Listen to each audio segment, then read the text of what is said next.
Get your dirty hands off that car, boy. The shout echoed across the upscale Chicago street as Officer Kevin Fuller stormed toward Dr. Marcus Vance, a distinguished black man in an expensive tailored suit who had just stepped out of his luxury sedan. Fuller shoved Vance hard against the vehicle, forcing his hands onto the hood, while curious pedestrians stopped to stare. Stealing cars in broad daylight now? You've got some nerve trying this in my neighborhood? Vance remained perfectly calm, his voice measured.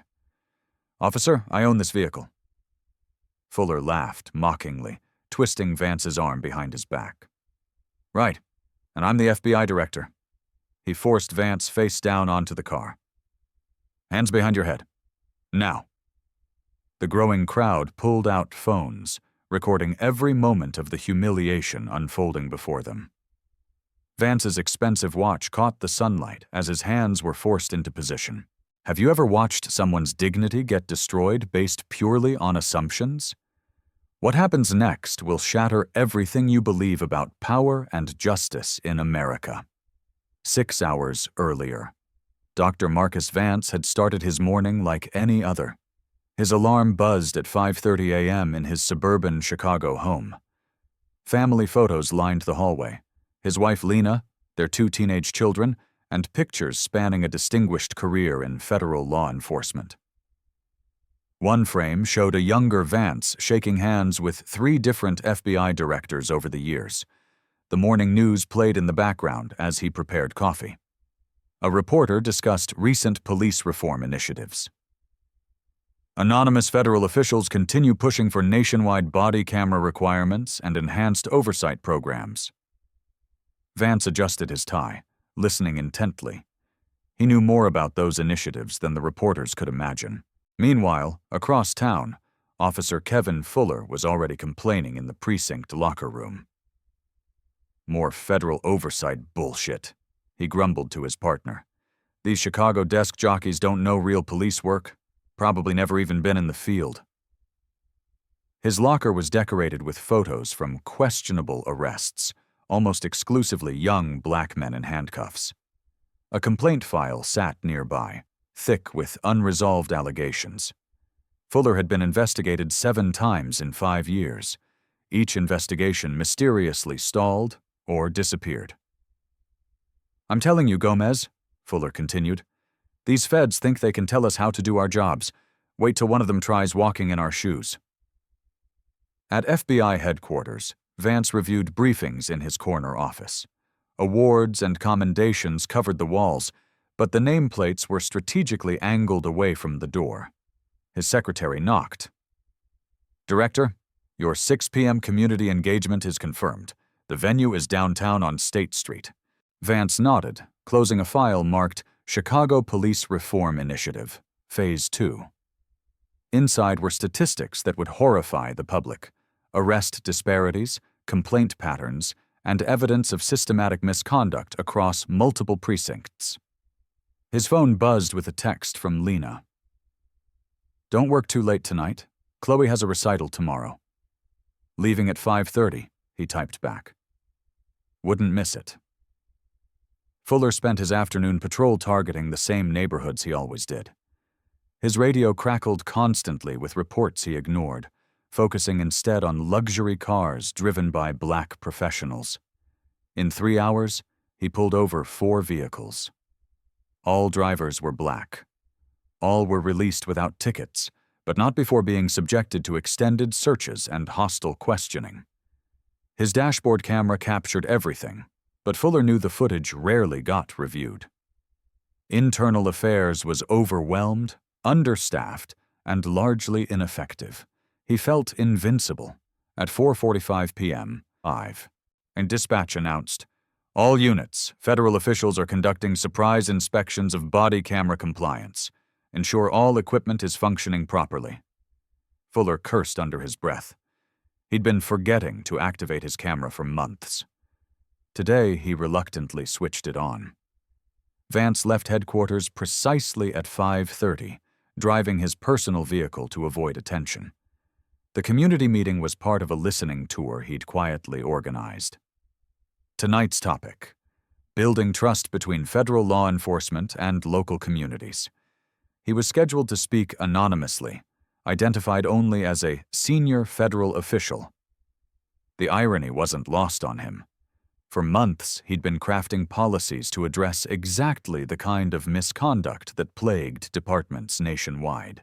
His reforms required body cameras, mandatory reporting, and federal oversight of police internal affairs.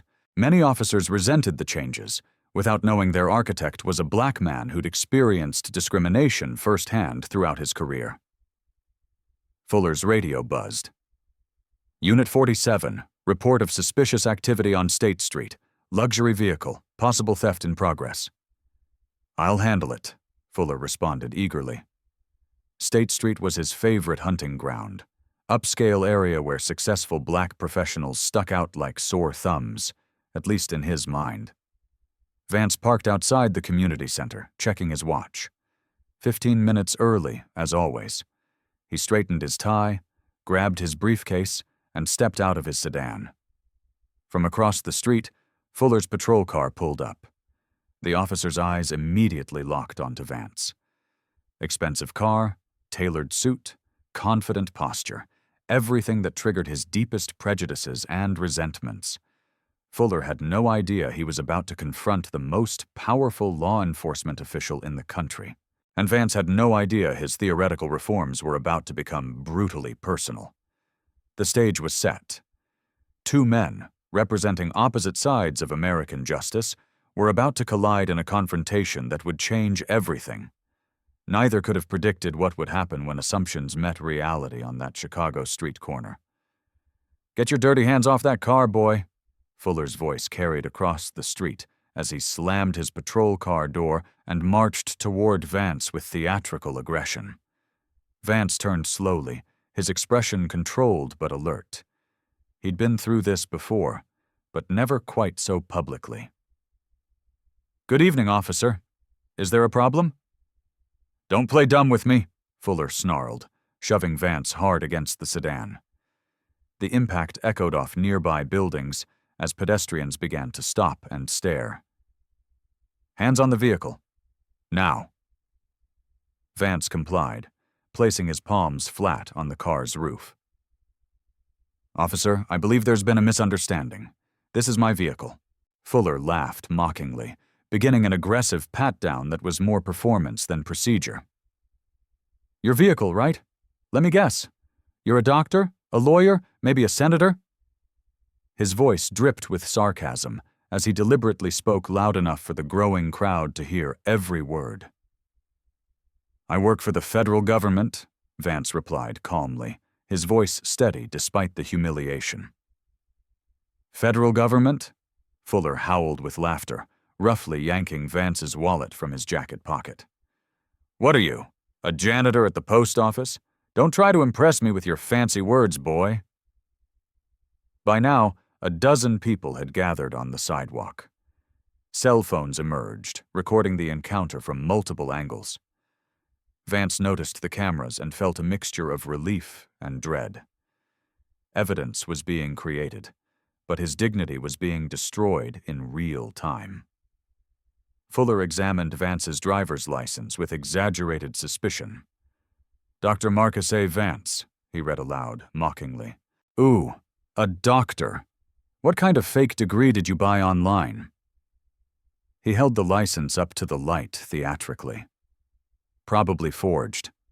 The address says Cook County, real fancy neighborhood. No way someone like you lives there legitimately."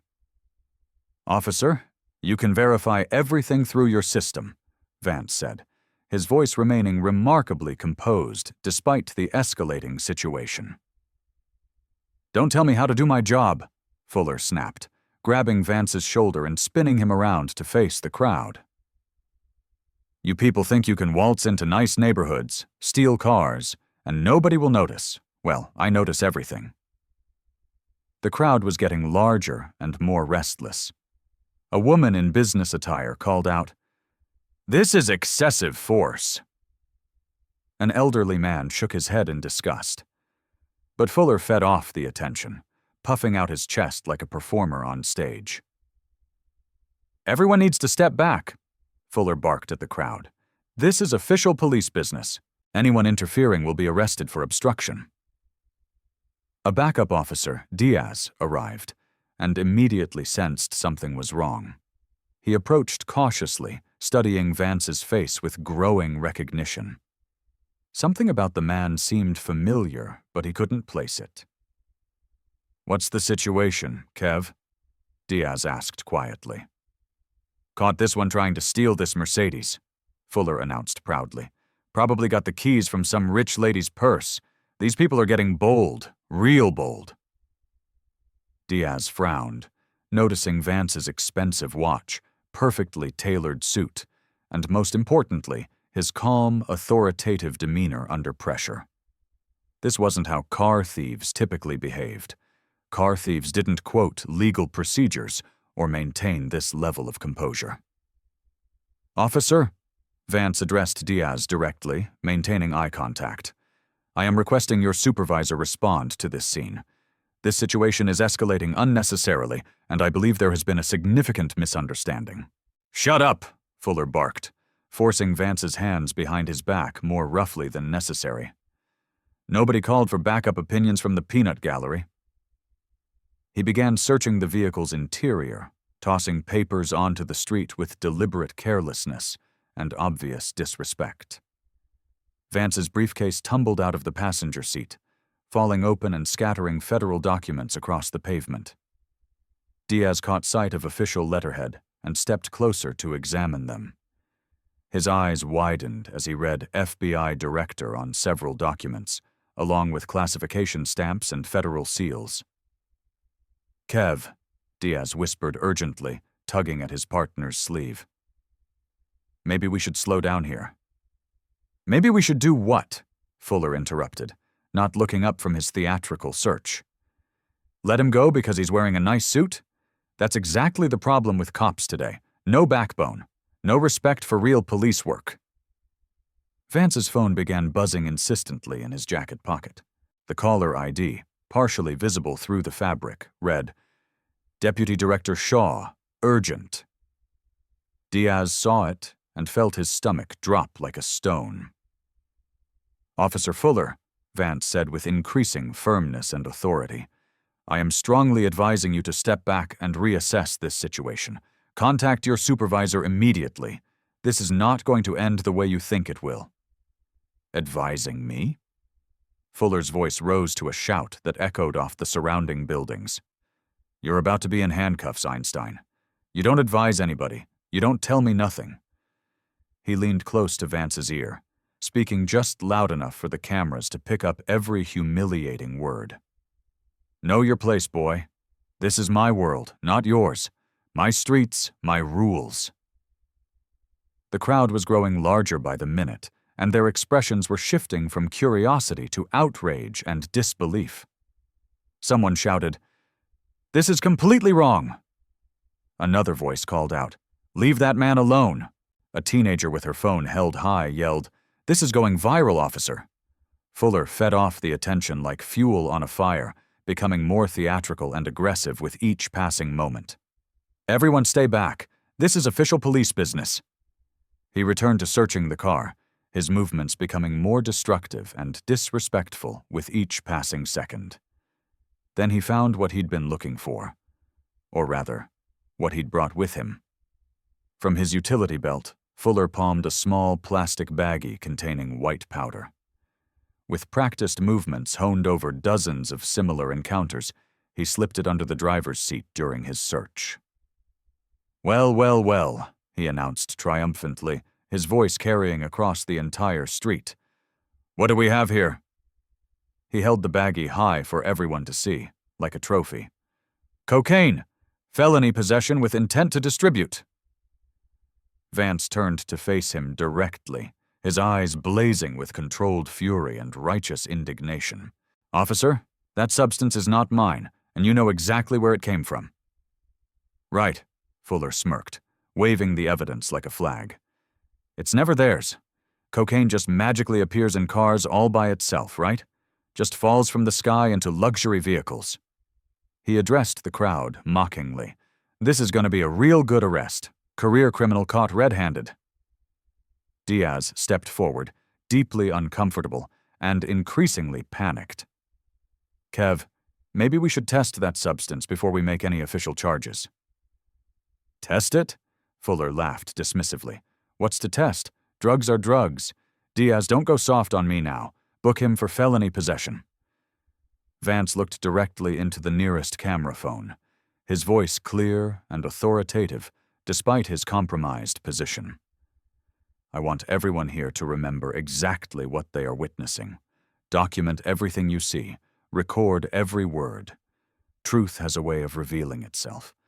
And when it does, there will be consequences. Truth? Fuller spat with obvious contempt. The truth is you're a drug dealer who thought his fancy car and expensive clothes would protect him from real police work. Well, guess what, Professor? Not in my precinct. Not on my watch.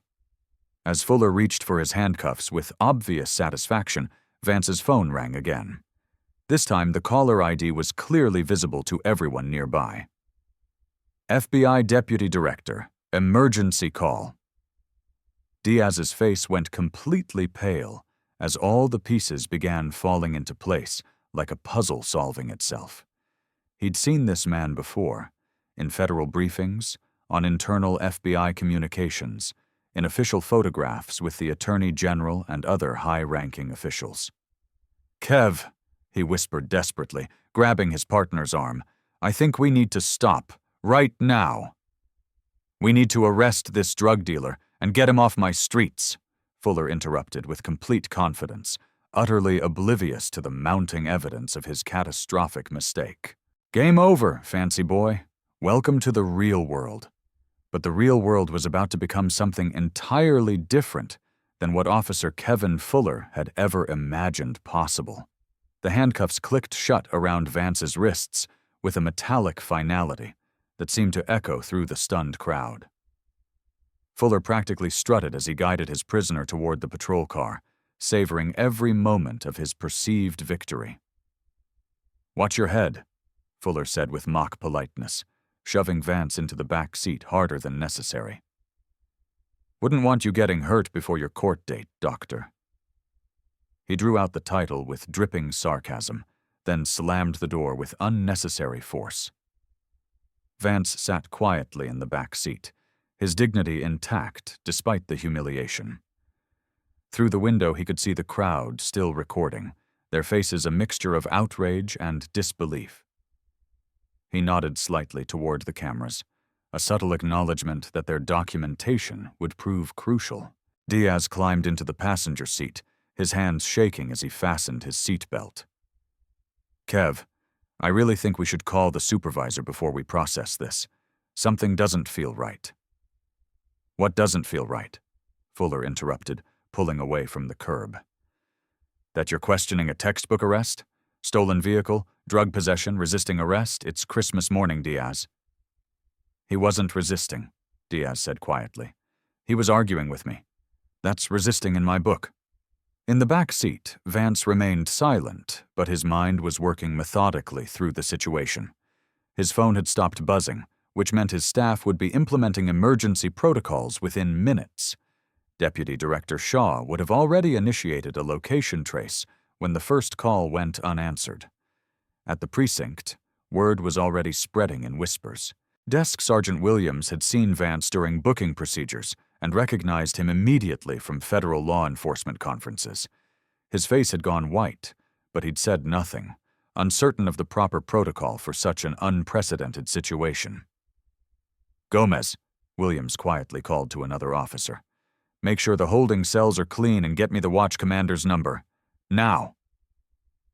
Fuller strutted through the precinct doors like a conquering hero, pulling Vance along roughly by the arm. Got ourselves a real prize tonight, boys. Car thief with a drug habit and a fancy vocabulary. Vance maintained his composure as they processed him, providing information in clear, measured tones that further unsettled the desk staff. When asked for his occupation, he stated simply, Federal law enforcement. Federal law enforcement? Fuller mocked loudly enough for the entire booking area to hear. probably a security guard at the Social Security office. These people always inflate their job titles. During the fingerprinting process, Vance requested his one phone call. Fuller grinned maliciously. Sure thing, doctor. Call your dealer and tell him to find a new corner to work. Vance was escorted to the phone, his handcuffs temporarily removed. He dialed a number from memory and waited. When someone answered, his words were quiet but precise.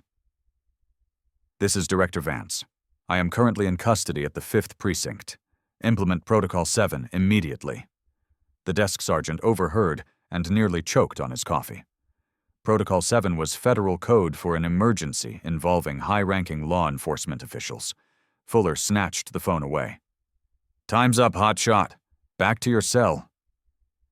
As Vance was led to holding, other detainees looked up with surprise. The man in the expensive suit didn't belong here, and his calm, authoritative presence was unmistakable, even in handcuffs. What are you in for? Asked one detainee. A misunderstanding that's about to become very expensive for some people, Vance replied quietly. Outside the precinct, black SUVs with government plates were beginning to arrive. Federal agents in dark suits emerged, their expressions grim and purposeful. They moved with military precision toward the precinct entrance. Watch Commander Miller was in his office when his phone rang.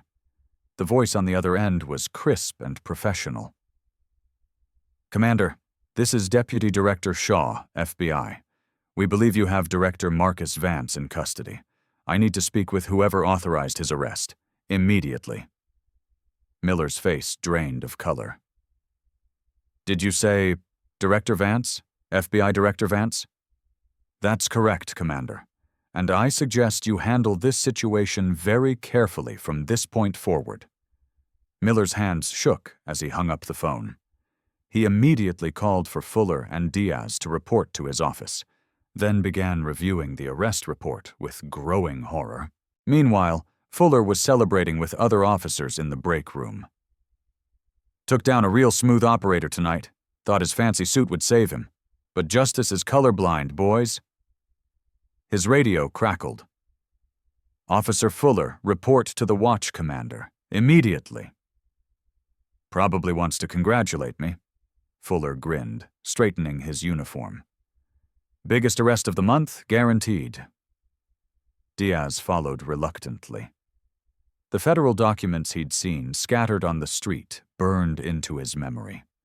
He tried to search for FBI Director Vance on his phone, but the precinct's internet connection was notoriously slow. As they walked toward Miller's office, neither officer noticed the group of federal agents entering the building, their badges clearly visible, their expressions deadly serious. The system was about to correct itself in ways that Fuller couldn't possibly imagine. The man he'd humiliated and arrested was about to reveal exactly who he was, and the consequences would ripple through every level of law enforcement. Justice was coming, and it wore a federal badge. Watch Commander Miller stood behind his desk, his face ashen as he stared at the arrest report. The federal agents flanking him looked like they could cut glass with their expressions. Deputy Director Shaw stepped forward, her voice ice-cold with barely controlled fury. Commander Miller, I need Officer Fuller and his partner brought in here immediately, and I mean immediately. Miller pressed his intercom button with a trembling finger. Fuller and Diaz to my office, now. Fuller swaggered down the hallway, still basking in his perceived triumph. Bet the commander wants the full story, he told Diaz with a cocky grin. Wait till he hears about the cocaine I found. This arrest is going to look great in my file. Diaz said nothing, his stomach churning with dread. The federal documents he'd seen kept flashing through his mind, but he hadn't been able to process their full significance until now. They knocked and entered Miller's office.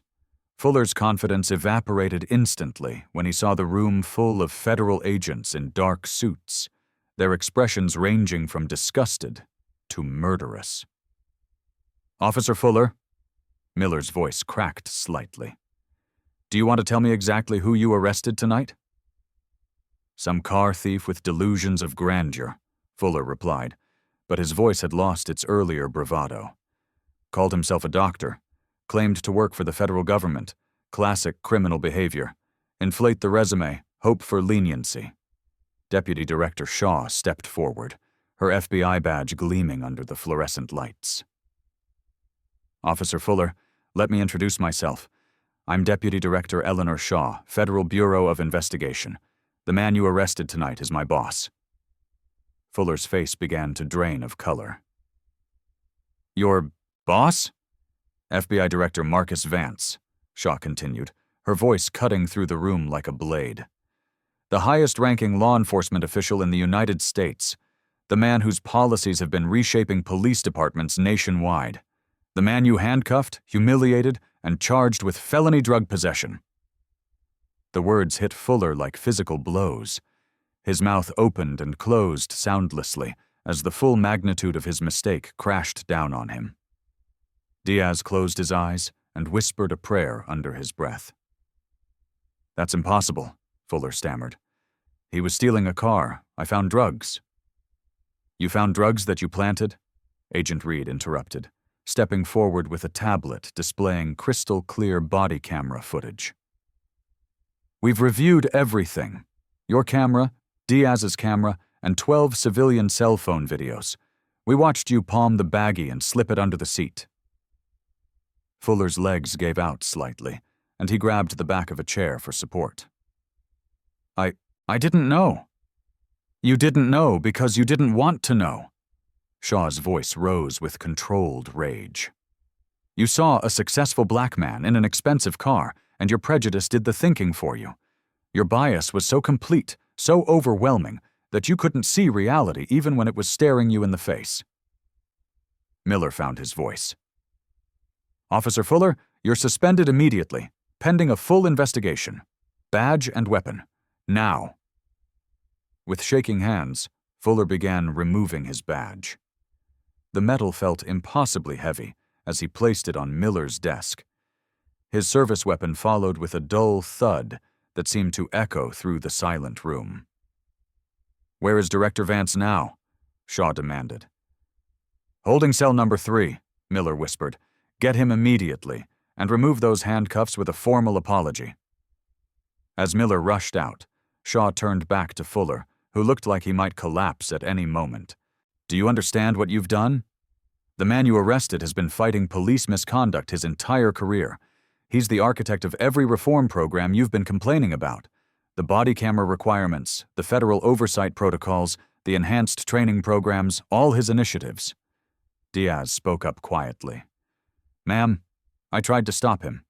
I recognized some of the documents, tried to get him to slow down, but we know, Officer Diaz. Your conduct will be reviewed separately, but preliminary evidence suggests you attempted to de-escalate this disaster. Footsteps echoed in the hallway as Miller returned with Vance, whose handcuffs were being removed by a deeply embarrassed sergeant. Vance rubbed his wrists calmly, his dignity intact despite the ordeal. Director Vance, Shaw approached him with obvious relief and concern. Sir, are you injured? Do you need medical attention? I'm fine, Eleanor, Vance replied quietly, his voice carrying the weight of everything he'd just experienced. But we have work to do. Vance turned to face Fuller, who couldn't meet his eyes. The room fell completely silent, except for the hum of fluorescent lights and Fuller's labored breathing. Officer Fuller, Vance said, his voice calm but carrying unmistakable authority. Look at me. Fuller slowly raised his head, his face a mask of shame and terror. Do you understand what happened here tonight? Vance continued. You didn't just arrest an innocent man. You exposed a systemic problem that goes far deeper than one officer's prejudice. Your actions tonight have given us a case study in everything that's wrong with modern policing.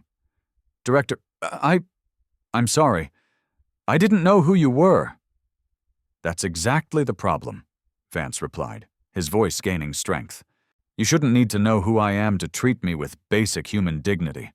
You shouldn't need to see my badge to follow proper procedure. You shouldn't need my federal authority to prevent you from planting evidence." The room remained frozen as Vance continued.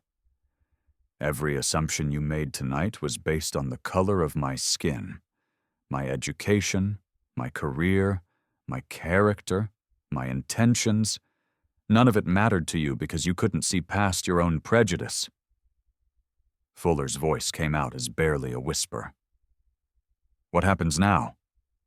Shaw answered before Vance could respond. "Federal civil rights investigation. Criminal charges for evidence tampering, false arrest, and violation of civil rights under color of law. And that's just the beginning." Vance straightened his tie and looked around the room at the assembled officers and agents. "What happens now is that we use this incident to create real change. This stops being about one bad officer and becomes about fixing a broken system. Day?" He turned to Miller.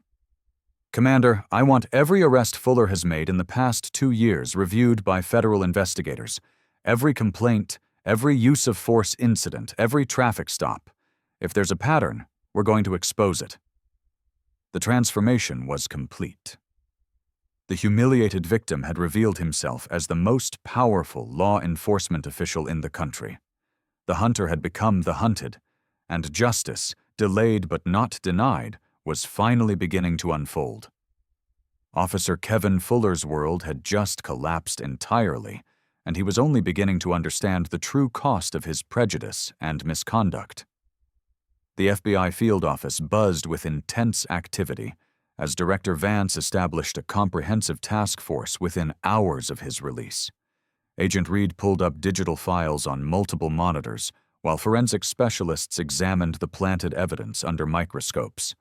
The scale of the investigation was unprecedented. A sitting FBI director had been the victim of police misconduct, creating a federal case with massive implications that would ripple through law enforcement nationwide. "Director, we've completed the preliminary evidence analysis," Agent Diaz reported, not to be confused with the police officer. The substance Fuller planted was powdered sugar mixed with baking soda. Street value, approximately 50 cents. But the federal charges he'll face carry 25 years to life in federal prison. Vance nodded grimly, reviewing body camera footage on his laptop. The video was damning. 12 different angles showing Fuller's evidence planting, his racist language, and his complete disregard for proper procedure. Every frame told the story of systematic abuse of power. "What about his arrest history? I want everything." "That's where it gets deeply disturbing, sir," Reed replied, pulling up database records that filled 3 large monitors. "Fuller has made 847 arrests in 5 years. 723 of them were black males between ages 18 and 55. That's an 85.4% rate in a district that's only 31% black. The statistical improbability alone suggests targeting," Vance concluded, his analytical mind processing the numbers. "Exactly. And here's the smoking gun. 89% of his drug possession charges were later dismissed or reduced due to procedural issues, lack of evidence, or prosecutorial concerns about case integrity." Vance felt his jaw tighten as the implications sank in. "Meaning the evidence was questionable or manufactured from the start. We've identified at least 47 cases with identical patterns. Expensive cars, professional-looking black men between 25-50, mysterious drug discoveries during routine traffic stops that somehow escalated to vehicle searches. The pattern is so consistent, it's like he was following a playbook." Vance stood up and began pacing, his mind working through the legal and systemic implications. Each statistic represented a life disrupted, a family torn apart, a career potentially destroyed by one officer's systematic prejudice and criminal behavior. Deputy Director Shaw entered with a thick file and a grim expression. "Sir, we've got victim testimonies pouring in faster than we can process them. Word spread quickly about Fuller's arrest through social media, and people are coming forward with similar experiences. The stories are heartbreaking and remarkably consistent." She opened the file, revealing photographs and case summaries. Dr. Samuel Cole, prominent cardiovascular surgeon, arrested for suspicious behavior outside his own hospital at 11 p.m. after a 16-hour surgery. Spent the night in jail, missed 3 scheduled operations. The hospital had to issue a public apology to patients. Vance examined the photo. A distinguished black man in his 40s, still wearing scrubs in his mugshot. Professor David Ellis, tenured economics professor at Northwestern. Pulled over 17 times in 2 years driving to and from campus. All charges dismissed, but his students started a petition demanding university security escort him to his car each evening. How many confirmed victims total? Documented and verified, 63 individuals. But we're expecting that number to triple as word spreads through community networks. The NAACP is organizing victim outreach meetings, and local news stations are running stories encouraging people to come forward.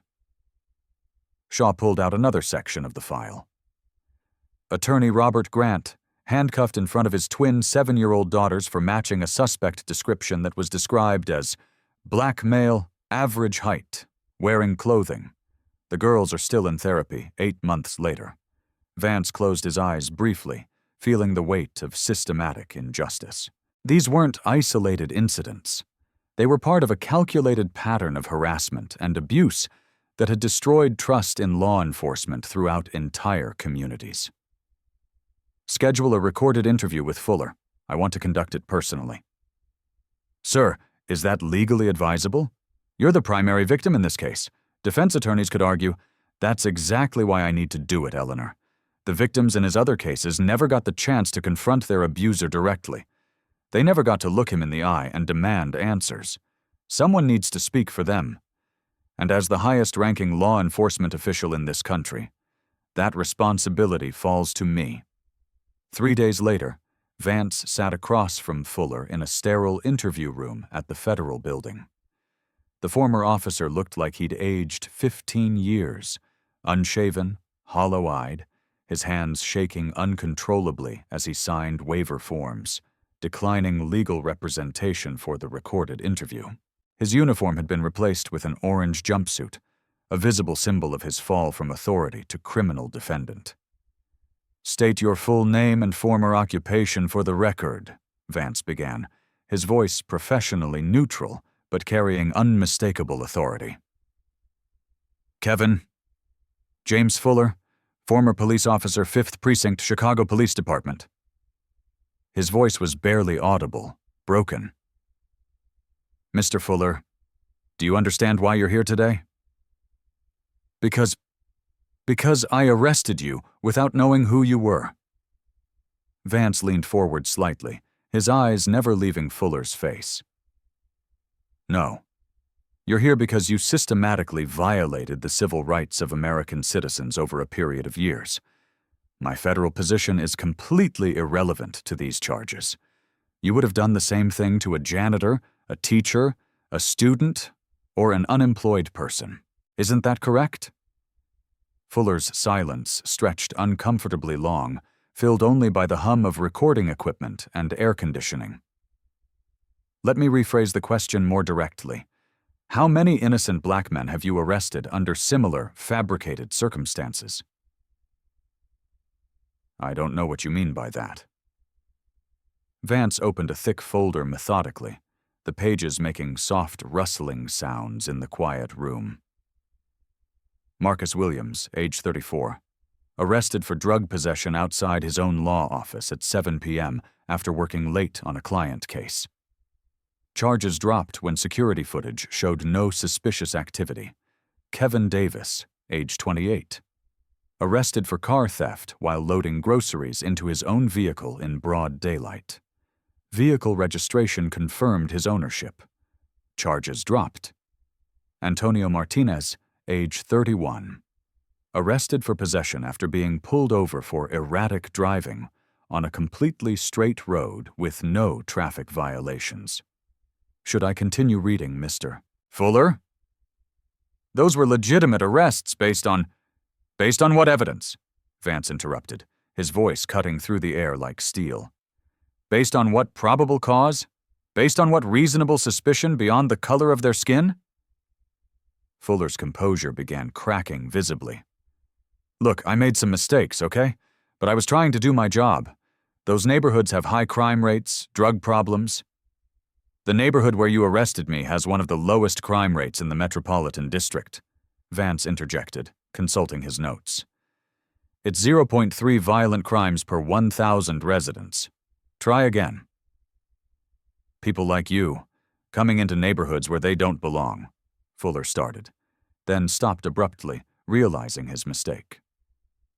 People like me. Vance leaned forward, his voice dangerously quiet. Please finish that sentence, Mr. Fuller. I'm very interested in hearing your complete thought. The silence stretched for nearly a minute before Fuller mumbled, I don't know what I meant by that. You meant black people. You saw my skin color and made every assumption that followed from that single observation. My education level, my criminal history, my right to drive an expensive car, my right to exist in that neighborhood, my right to be treated with basic human dignity, all determined by racial prejudice. Vance pulled out crime scene photos showing the planted evidence, spreading them across the table methodically. Explain this baggie to me, Mr. Fuller. I found it in your car during a routine search. Mr. Fuller, we have 12 different camera angles showing you palm this substance from your utility belt and place it under my driver's seat during what you call a routine search. We have forensic evidence proving it's household baking soda mixed with powdered sugar. We have your fingerprints on the baggie, but absolutely no traces of the substance anywhere else in my vehicle. Do you want to reconsider your answer? Fuller stared at the table, his shoulders slumping in defeat. How many other times, Mr. Fuller? How many other innocent people did you frame with planted evidence? I never meant to hurt innocent people. That is not what I asked you. I asked for a number. How many? The question hung in the air like a sword of justice waiting to fall. Finally, Fuller whispered, Sometimes evidence gets overlooked during initial searches. Sometimes you find things on a second look that weren't visible the first time. That is still not answering my question. I asked how many innocent people you knowingly framed with planted evidence. Fuller's voice became barely audible, each word extracted like a confession at gunpoint. Maybe a few times, when I knew someone was guilty of something but couldn't prove it in court. I was trying to get drugs off the streets, trying to protect the community. Vance felt a cold fury building in his chest, but his voice remained professionally controlled.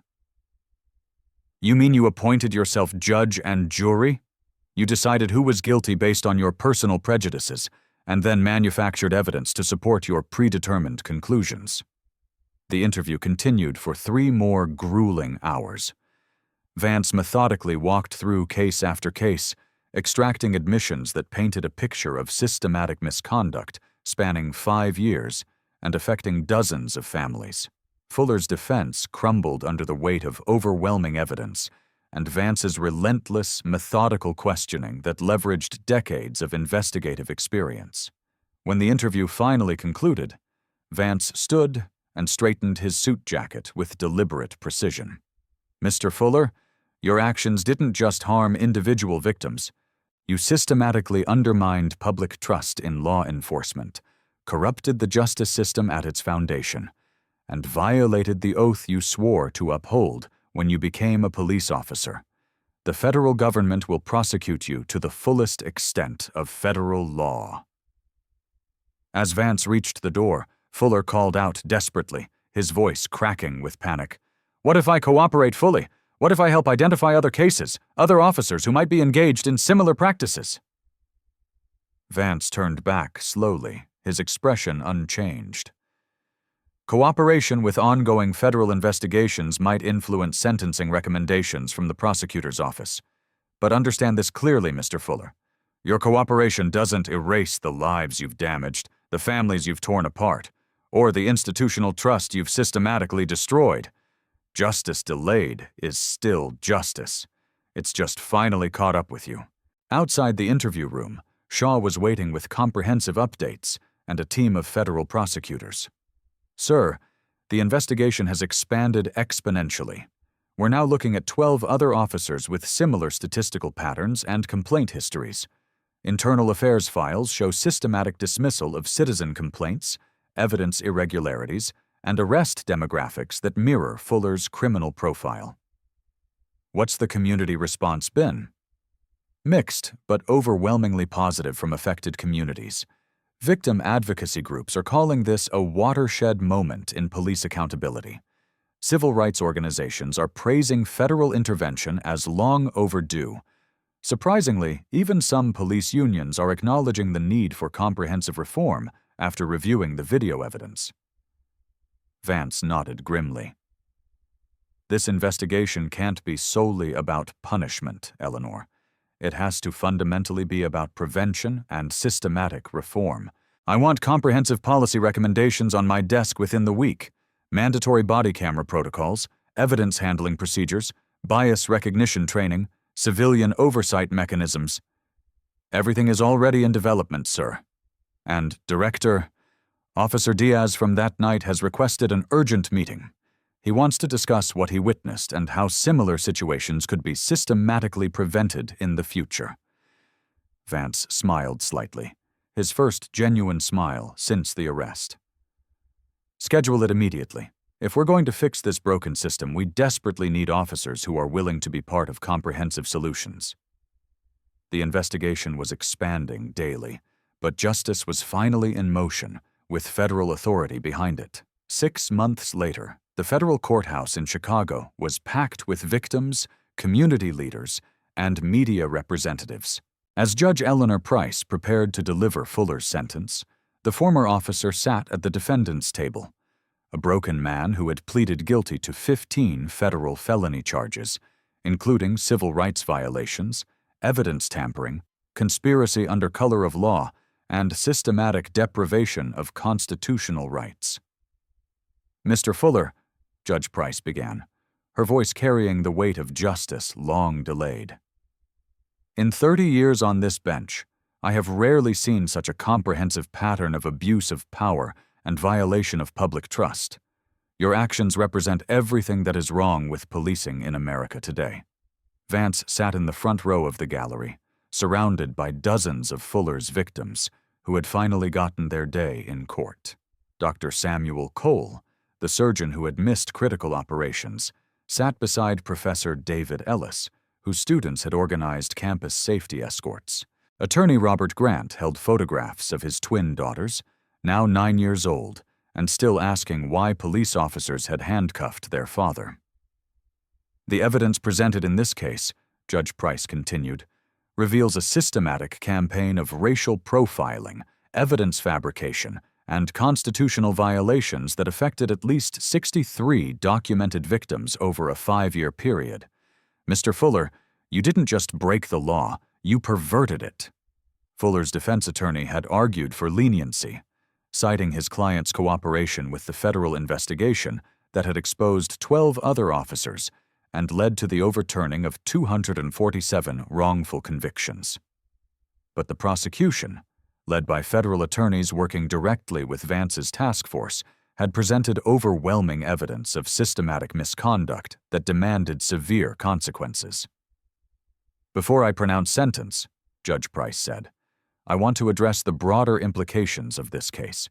When Director Vance was arrested that evening, he could have used his federal authority to make this incident disappear quietly.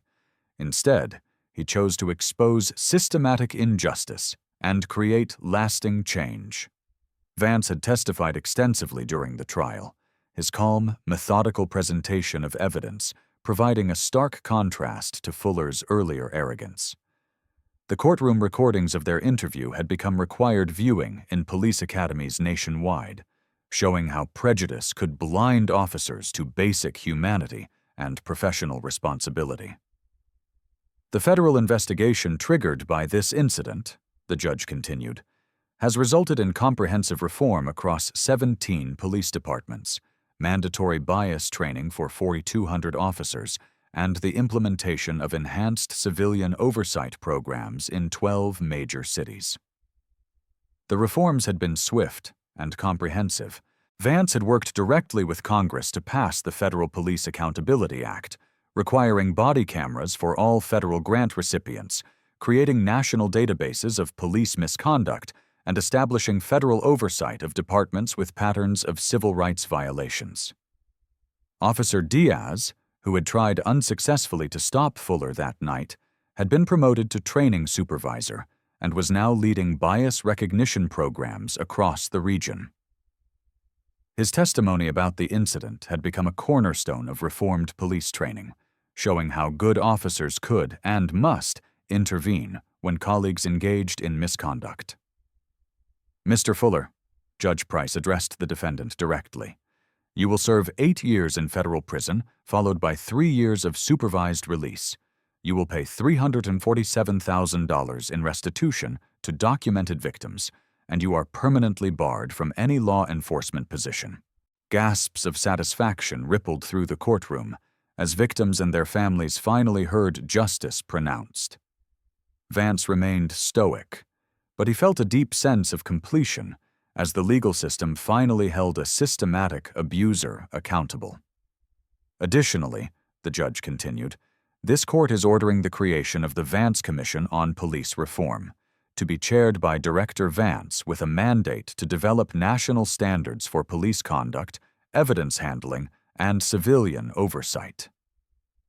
After the sentencing, Vance addressed a crowd of reporters and community members outside the courthouse. "Today's sentence sends a clear message that systematic abuse of power will not be tolerated in American law enforcement," he said, his voice carrying across the courthouse steps. "But punishment alone is insufficient. Real change requires institutional reform, cultural transformation, and an unwavering commitment to constitutional principles." The statistics spoke to the broader impact. Complaints against police had dropped 60% in districts implementing Vance's reforms. Use of force incidents had declined by 45%. Most importantly, community trust in law enforcement was slowly beginning to rebuild in neighborhoods that had been systematically targeted. Dr. Cole approached Vance after the press conference. "Director, I wanted to thank you personally. My daughters can now see police officers without fear. That's worth more than any settlement check."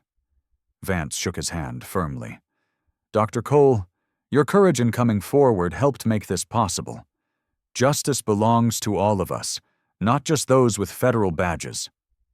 The Fuller case had become a watershed moment in American policing, proof that the system could correct itself when individuals had the courage to demand accountability and the authority to enforce it. Justice, though delayed, had finally arrived, with consequences that would reshape law enforcement for generations to come. 1 year later, Director Vance returned to the exact spot where Officer Fuller had humiliated and arrested him. The downtown Chicago street looked the same, but everything had changed. A small memorial plaque now marked the location, reading, "In recognition of all victims of police misconduct and the ongoing fight for justice and equality."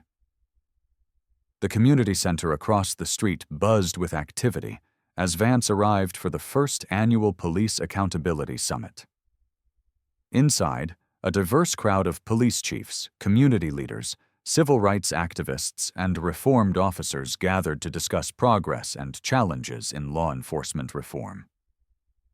Officer Diaz, now Captain Diaz, and head of the Chicago Police Training Division, greeted Vance at the entrance. "Director, body camera compliance is at 98% nationwide. Use of force incidents are down 52% from last year. But more importantly, recruit training now includes 40 hours of bias recognition and constitutional rights education." Vance smiled, genuinely pleased with the systemic changes. "How's the community response?" "Mixed, but improving steadily. Trust takes time to rebuild, but we're seeing positive engagement in neighborhoods that hadn't cooperated with police in years. Inside the summit, Vance addressed an audience that included many of Fuller's former victims, now transformed into advocates for justice reform. Dr. Cole had established a foundation providing legal aid to police misconduct victims. Professor Ellis was developing a curriculum for police cultural competency training. Attorney Grant's daughters, now 10 years old, had written letters to police academies nationwide about treating everyone with dignity. Systematic change doesn't happen overnight, Vance told the packed auditorium.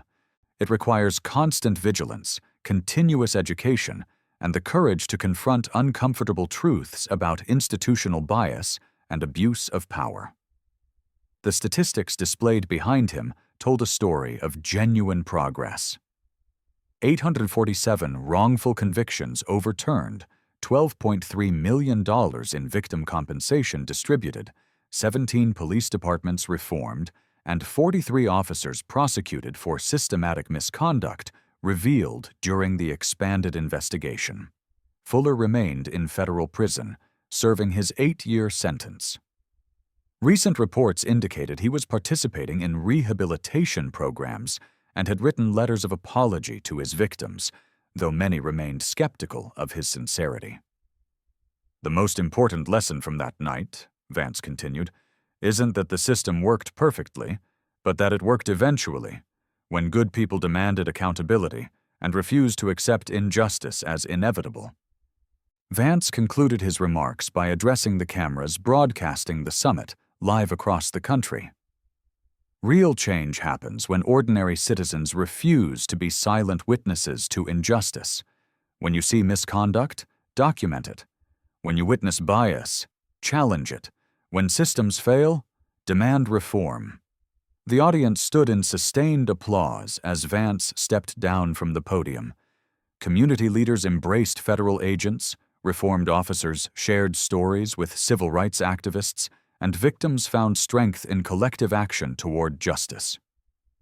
Outside, Vance paused at the memorial plaque one final time. A young black boy, maybe 8 years old, was reading the inscription with his mother.